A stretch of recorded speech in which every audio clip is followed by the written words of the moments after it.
પાકિસ્તાનમાં બળવાખોરોના હુમલાઓ વચ્ચે સપ્તાહમાં 2500 સૈનિકોએ સેના છોડી. સૈનિકો હથિયારો છોડી વિદેશમાં શાંતિવાળી નોકરી શોધવા લાગ્યા. અમેરિકામાં ટ્રમ્પ સરકારે ગ્રીન કાર્ડ ધારક વૃદ્ધોને નિશાન બનાવ્યા. હાઈવે માટે જમીન સંપાદન કાયદામાં સુધારાની તૈયારી.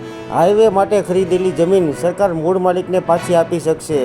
વસ્ત્રાલની ઘટનામાં કોર્ટની ચેતવણી. ગેરકાયદે બાંધકામ તોડવા મુદ્દેની રીટ બદઇરાદાવાળી હશે તો દંડ થશે.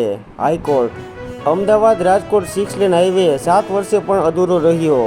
ભારે વિલંબને પગલે વિપક્ષનો રોષ. ટુરિઝમના નામે ગુજરાતમાં દારૂબંધીને પ્રોત્સાહન. અમદાવાદ ગાંધીનગરમાં 28 સ્ટાર હોટલોને દારૂ વેચવાની મંજૂરી. જે દારૂ વેચાતા સરકારને ₹33.18 કરોડની કમાણી. લાયસન્સની સંખ્યામાં પણ વધારો.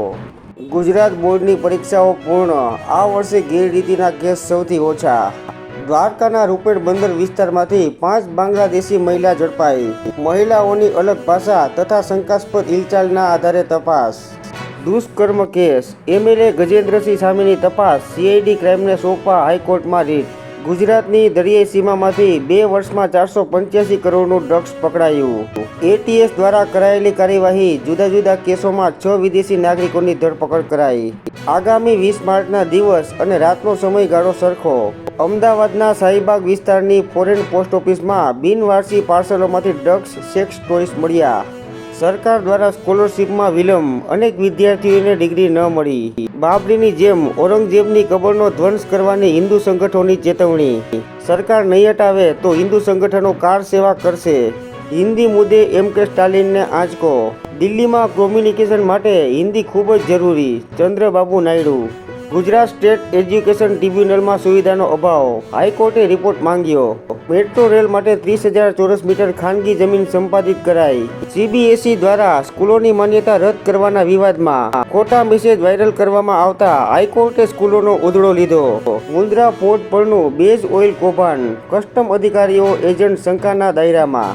સોલાર એનર્જીની વાત વચ્ચે અમદાવાદની મ્યુનિસિપલ હોસ્પિટલમાં જનરેટર સિસ્ટમ સમયસર શરૂ થતી નથી. મચ્છરજન્ય બીમારી પર અંકુશના દાવાનો ફિયાસ્કો.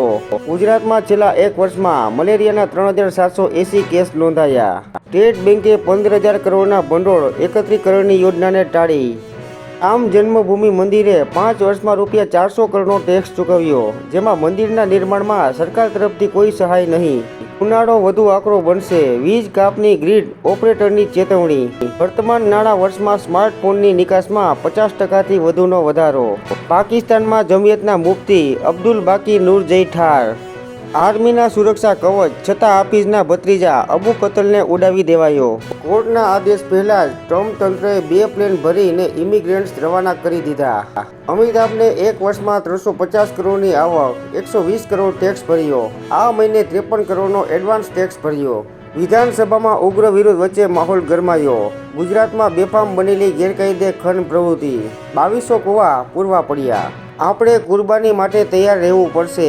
મદની વકફ બિલના વિરોધમાં જંતર મંતર પર દેખાવો. મુસ્લિમ લો બોર્ડ સહિતના સંગઠનો પ્રદર્શનમાં જોડાયા. ટેરિફ મુદ્દે ટ્રમ્પ મોદી વચ્ચે સીધી વાત. ઇસ્લામિક આતંકવાદ ભારત અમેરિકા માટે નહીં, દુનિયા માટે ભયજનક. ગબાર્ડ. નાસાની ઓફિસમાં વંદાઓનો આતંક. ટોયલેટ પેપર પણ નથી. 16મી માર્ચ 2025 સુધીમાં કેન્દ્ર સરકારની ઇન્કમ ટેક્સની આવક ₹25.86 લાખ કરોડને આંબી ગઈ.